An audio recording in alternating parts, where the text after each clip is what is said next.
Pessoal, dando continuidade no nosso curso de ferramentas da qualidade, a gente agora vai entrar nelas propriamente ditas, certo? O que chamamos de 7 ferramentas da qualidade é um conjunto de metodologias que foi reunido por Kaoru Ishikawa e amplamente difundido como forma de melhorar os processos das empresas. Desde então, elas vêm sendo utilizadas nos sistemas de gestão e auxiliam na melhoria dos serviços e processos. Só contextualizando historicamente, quando o Japão foi devastado pelas 2 bombas atômicas lançadas pelos Estados Unidos, os Estados Unidos assinou um tratado de paz com o Japão e devido ao desgaste, à devastação provocada pelas bombas, de milhares de mortes, da economia ficar em frangalhos, do Japão ficar quase como um país em ruínas, os Estados Unidos se comprometeu, isso escrito num tratado, a mandar cientistas para auxiliarem no reerguimento do Japão, certo? Mandou Juran, mandou Demi, mandou vários outros, tá certo? E também no Japão tinha um cientista que ele já vinha estudando os princípios de Deming, que foi discípulo de Schwartz. Então também Kaoru Ishikawa, por tabela, era discípulo de Schwartz, que ele utilizou os conceitos do controle estatístico de processo para formatar essas 7 ferramentas da qualidade, o que a gente chama de 7 ferramentas da qualidade, que eu já falei que eu não gosto de usar esse termo, porque a primeira ferramenta, que é o brainstorming, não está incluída no catálogozinho que ele criou para melhoria de processos. Como também o controle estatístico de processo e carta de controle não foi inventado por ele, foi inventado por Schwartz. Então fica uma contradição, tá certo? Mas não vamos se deter à semântica da palavra, o importante é o conteúdo. E Kaoru Ishikawa também prestou grande serviço aos Estados Unidos, difundindo a cultura japonesa, a cultura de extrema disciplina nas atividades, né? De um lado você tem um país altamente capitalista como os Estados Unidos, porém os trabalhadores indisciplinados. Não existia uma padronização entre as atividades. E do outro lado você tem um país devastado pela guerra, porém um povo altamente disciplinado, desde a cultura milenar japonesa, tá certo? Essas ferramentas são utilizadas para quê? Para definir, mensurar, analisar e propor soluções aos problemas que interferem no desempenho e no resultado das empresas. O que é desempenho? É produzir com alto custo, é produzir com baixa produtividade.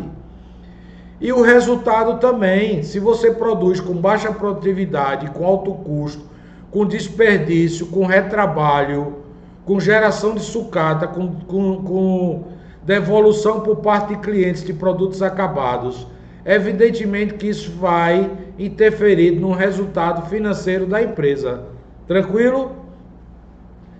Essas ferramentas elas ajudam a estabelecer métodos mais elaborados de resolução baseados em fatos e dados, o que aumenta a taxa de sucesso dos planos de ação, tá certo? Apesar de não fazer parte das 7 ferramentas da qualidade, o brainstorming é a primeira mais utilizada ferramenta de análise de qualquer processo, pois é utilizada até de forma intuitiva, mesmo que você não esteja dizendo vamos fazer um brainstorming, você começa por ele, ok? Então é pelo brainstorming que a gente vai começar a estudar as ferramentas da qualidade. Tranquilo, gente? Vamos em frente. Falando em brainstorming, né? A ferramenta mais antiga de criatividade é a associação de ideias, identificada e estudada por Platão e Aristóteles no século IV antes de Cristo.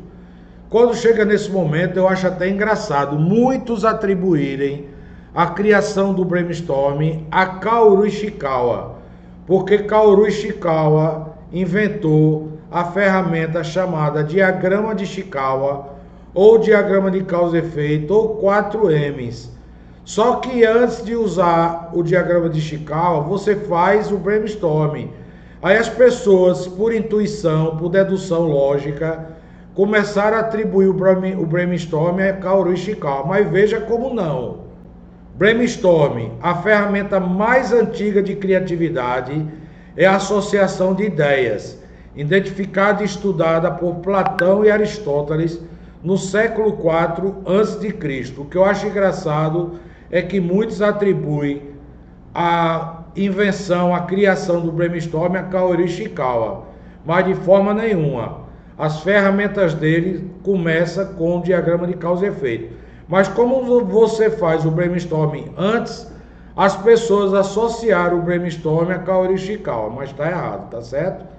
Essa ferramenta foi criada há mais de 2.300 anos e ela continua atual. Utilizá-la identifica as formas de pensamento que estamos repetindo, abrindo-nos um arsenal de opções criativamente, aumentando a quantidade de ideias. A utilidade desta e de outras ferramentas de criatividade é em si uma facilitação para sair do bloqueio, dentro do qual podemos estar inseridos sem nos dar conta. É o que a gente fala, pensar fora da caixa. Veja, ela é uma ferramenta extremamente simples, mas eu te asseguro que muitas pessoas a utilizam de forma errada. Muitas pessoas dizem que praticam o brainstorming, mas fazem erradamente. Você vai ver por quê nos próximos slides, tranquilo? A técnica propõe que o grupo se reúna e utilize a diversidade de pensamentos e experiências para gerar soluções inovadoras, sugerindo qualquer pensamento ou ideia que vier à mente a respeito do tema tratado. Com isso, espera-se reunir o maior número possível de ideias, visões, propostas e possibilidades que levem a um denominador comum e eficaz para solucionar problemas e entraves que impedem um projeto de seguir adiante. De cara, você já observa o seguinte: o brainstorming não deve ser feito você sozinho. Você pode ser o gestor de uma equipe e você resolver realizar um brainstorming. Por que não deve ser feito sozinho? Porque o brainstorming ele é enriquecido quando há ideias de várias pessoas. Se você vai resolver um problema na sua empresa, independente do segmento, você se junta com pessoas de setores diferentes que têm relação com aquele problema para ouvir as ideias, para a partir dali começar a propor as soluções. Mas a causa dos problemas começa no brainstorming e não há uma sequência lógica desses problemas. Você vai ouvir as ideias da forma como elas forem dadas, propostas, ok? As três principais partes do brainstorming: encontrar os fatos. Que fatos são esses? Relacionados com o problema que você está abordando, ok? A geração de ideias. Por mais banal que possa parecer a ideia, anote. A gente vai praticar aqui um brainstorming e você vai conseguir acompanhar isso e identificar. Encontrar a solução. A solução não é encontrada diretamente no brainstorming. Ele dá um direcionamento, mas tem outras ferramentas que vão aprofundando a análise das ideias, ok? As 4 principais regras do brainstorming são: críticas são rejeitadas. Não critique qualquer pessoa do grupo que esteja dando a ideia. Esta é provavelmente a regra mais importante. A falha do grupo ao cumprir esta regra é a razão mais crítica para que a sessão de brainstorming não traga resultado. Dando um exemplo de forma clara: muitas vezes participo da reunião gestores. Então, quando o subordinado dá uma sugestão, o gestor, até por impulso, até pelo costume dele, de estar sempre criticando o subordinado, ele fala na reunião: olha, isso não tem nada a ver, olha, não considere isso não, nem escreve isso, que isso não tem nada a ver com o problema. É a maneira pior de fazer uma reunião de brainstorming. Isso deve ser evitado. A primeira pessoa que deve aprender essa regra são os líderes. Não criticar, porque muitas vezes a ideia daquele funcionário, que pode ser uma função mais simples do grupo, é a ideia acertada. Até porque o brainstorming é a matéria-prima para o diagrama de causa e efeito. O brainstorming, as ideias vêm aqui à tona, mas o que a gente procura com o brainstorming são as causas do problema e não as soluções, apesar das pessoas no ímpeto já começam a querer trazer soluções, mas não. O brainstorming, a primeira função dele é propor causas que geram um problema, ok? Segundo tópico, criatividade é bem-vinda. Não iniba a criatividade das pessoas. Quando alguém dá uma sugestão e você bloqueia, você como líder, você como chefe, ou até você no mesmo nível hierárquico, as pessoas têm mania de criticar as outras. Infelizmente acontece isso em todas as áreas, em todas as empresas. Esta regra é utilizada para encorajar os participantes a sugerir qualquer ideia que lhe venha à mente, sem preconceitos e sem medo, que isso o vá avaliar imediatamente. Por quê? Porque você vai travar a pessoa, você vai gerar um bloqueio, e isso impede dela trazer outras sugestões, outras ideias. Ok, minha gente? Outra coisa, quantidade é necessária. Não pense que uma reunião de brainstorming, você vai anotar ali 2, 3 ideias relacionadas com o problema e a reunião dá-se por encerrada. Eu já te adianto, eu tenho experiência nisso há mais de 30 anos, posso te dizer. Não estou falando esse tempo de experiência para me engabar. Por favor, não me entenda mal.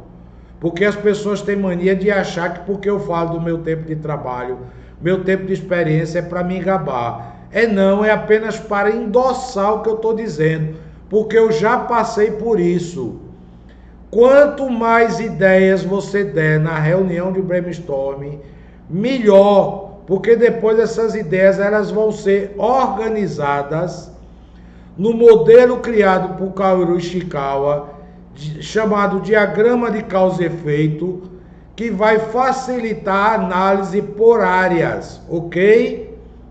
Quanto mais ideias forem geradas, mais hipóteses há de encontrar uma boa ideia.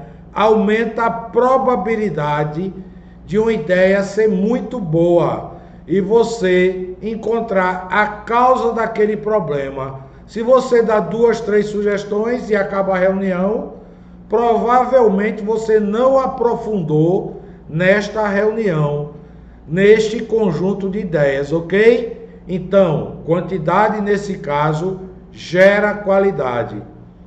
Outra coisa, combinação e aperfeiçoamento são necessários. O que é isso? Uma pessoa dá uma sugestão, a outra vai e complementa. Há um aprofundamento. A terceira pessoa vai, em cima daquela ideia, sugere outra, complementando, tá entendendo? Isso é o que a gente chama de aperfeiçoamento. Isso acontece muito. Você diz assim: eu acho que esse problema é causado por isso. Aí a pessoa diz: realmente, e também pode ser por isso e isso. Aí o terceiro fala: sim, e teve uma situação semelhante, que a causa foi essa e essa. Ou seja, em cima de uma sugestão, de uma ideia, mais ideias vão surgindo e vai enriquecendo o trabalho. Estão me entendendo, minha gente? Isso é fantástico. Tem empresas que nem brainstorm faz ou conhece. Eu já trabalhei em empresas que eu perguntei, vocês já fizeram alguma reunião de brainstorm sobre esse problema? E as pessoas perguntaram, o que é brainstorm? Brainstorm também, traduzindo no português literal, significa tempestade de ideias. Aqui no Nordeste a gente costuma brincar, dizer assim, vamos fazer um toró de palpite, porque tempestade aqui no Nordeste a gente chama toró, quando a chuva é forte. Ideia, sugestão a gente chama palpite, vamos dar um palpite. Então a gente costuma brincar, ok? Que é para descontrair o grupo. O objetivo desta regra é encorajar a geração de ideias adicionais para a construção e reconstrução sobre as ideias dos outros, ok? Vamos fazer agora um exercício prático. Eu escolhi aqui excesso de consumo de combustível de um automóvel de passeio. Por quê? Porque facilita a geração de ideias, ok, minha gente? Todo mundo já dirigiu, dirige, ou mesmo que não dirija, tem uma ideia do que pode estar provocando o excesso de consumo de combustível, ok? Vamos em frente. Eu quero que neste momento você pegue uma folha de papel, mesmo que você esteja sozinho, e escreva aí, vá pensando o que pode fazer que aumente o consumo de combustível. Não é o consumo normal, porque o carro sempre vai consumir combustível. Até ele parado na garagem ele consome, porque o combustível evapora. Mas é logicamente o carro em movimento ou parado no engarrafamento, ok? Faça esse exercício, eu vou fazer aqui com você, ok? Mas não deixe de praticar. Se esse curso EAD você não fizer as atividades práticas, ele não vai trazer o resultado esperado, tá certo, gente? Então eu vou abrir aqui uma folha no Word em branco e nós vamos praticar esse exercício de brainstorm, ok? Vamos em frente. Pessoal, nós vamos fazer agora o nosso exercício prático de brainstorm. O tópico sugerido é excesso de consumo de combustível.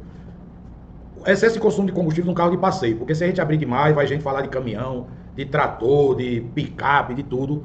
Um carro de passeio, tá certo? Que é o mais comum, ok? Simplesmente você pega uma folha de papel em branco, uma folha A4, e começa a colocar tudo que vem na sua mente que pode gerar excesso de consumo, tá certo?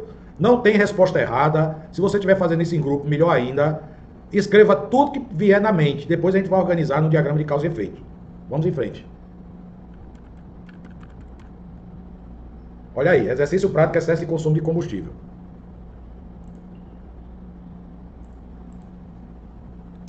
Vou botar o número aqui só para a gente ter uma referência. A primeira coisa que me veio na cabeça foi combustível adulterado.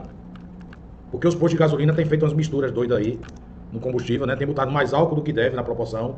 E quando vende álcool, tem água no álcool. É um verdadeiro absurdo, né? Vamos pensar assim, motor desregulado. Provoca, né? Sujeira nos bicos injetores do carro, né? Para quem não sabe, carro tem bico de injeção. Problema nos freios. Aí a turma vai dizer, pessoal, o que é que tem a ver freio com consumo de combustível? Já imaginou você com problema nos freios e uma roda está travando, o carro está dirigindo no atrito, né? Dirigir com o ar-condicionado ligado. Calma que isso gera polêmica. Vão dizer assim, mas professor, o Recife o calor, e o senhor está dizendo que ar-condicionado ligado consome? Sim, eu não estou considerando aqui a necessidade do ar-condicionado. Mas que dirigir com ar-condicionado ligado consome mais, evidentemente que consome, né? Excesso de engarrafamentos. Engarrafamentos. Você vê aí Recife no momento de tráfego grande, fica o carro parado com o motor ligado, com o ar-condicionado ligado, e aí vai-se embora o combustível, você anda 10 metros. Forma de dirigir. Tem gente que dirige mal, aí se o carro for de marcha ainda, se não for câmbio automático, a pessoa passa a marcha fora de tempo, forma de dirigir errada. Então, ó, passar a marcha fora de tempo consome mais combustível, né? Dirigir em alta velocidade. também consome mais combustível, certo? Ruas esburacadas. Por que ruas esburacadas consomem mais combustível, gente? Dá para deduzir, né? Você acelera, freia para passar no buraco. Acelera, freia para passar no buraco. Também isso provoca excesso de combustível. Sabe o que é que provoca também o consumo excessivo? Excesso de sinais de trânsito. Quem mora em Recife e passa ali na Vida Boa Viagem entende o que eu estou falando. Amortecedores, gastos. Professor, o seu mecânico Não, mas eu já tive tanto carro que já passei por tanta situação. Os amortecedores, quando estão gastos, o carro trabalha todo desincronizado. Aí isso provoca excesso de combustível. Dirigir com os vidros abertos também provoca excesso de combustível, porque aumenta o atrito, né? O ar entra no carro e gera o atrito. Aí é fogo, né? Parece brincadeira. Pensa assim, se eu dirijo com o vidro fechado, eu tenho que ligar o ar, aí eu consumo. Se eu dirigir com o vidro aberto, aumenta o consumo porque gera atrito. Mas a gente está analisando as causas, porque gera excesso de combustível. Olha, problema na central de comando da injeção eletrônica. Eu vou minimizar aqui, eu vou botar problema na injeção eletrônica. O que é isso? Os carros mais modernos de 10 anos para cá, no mínimo, ele já vem com injeção eletrônica, certo?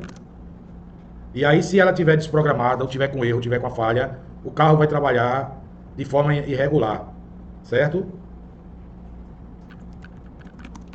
Problema nos sensores da injeção eletrônica. A injeção eletrônica, gente, trabalha com vários sensores.